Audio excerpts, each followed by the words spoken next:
has been brought to a standstill in a strike as thousands of workers stage a 24-hour walkout over rising prices and falling incomes.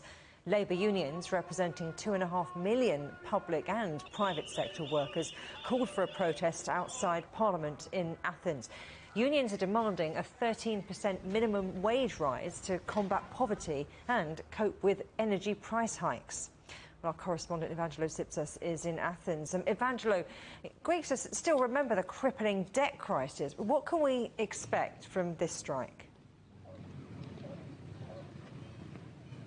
Well, as you mentioned, thousands took part in the protest in the day-long nationwide strike that happened today here in Athens from workers to the two largest unions that have been saying that we're going through a deepening crisis which has been squeezing their pockets over the last decades.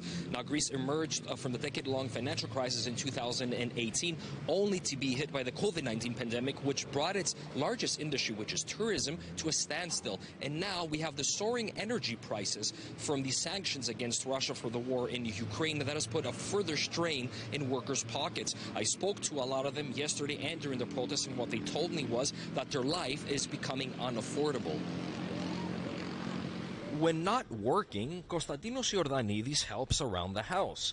It's one of his daily routines since he moved in with his mother.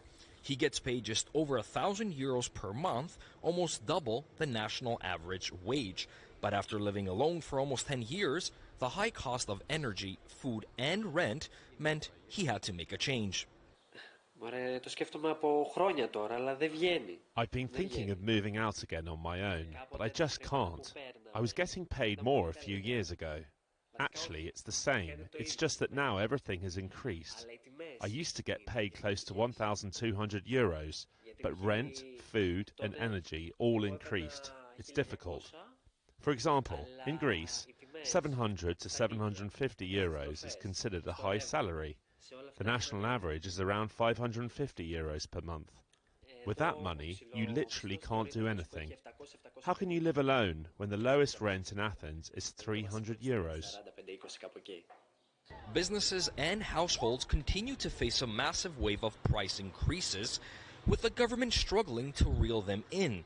Authorities are subsidizing fuel even more than usual and have cut sales tax for businesses and students. But it's not enough, says Konstantina Dimakopoulou, a university student in Athens. She compares it to the decade-long financial crisis. I feel that I have to cut expenses from everywhere. I remember during the financial crisis, the feeling in the household, how we had to cut expenses. It's the same feeling now. The only difference is that now I have to do it all for myself. I really don't know how, but I have to.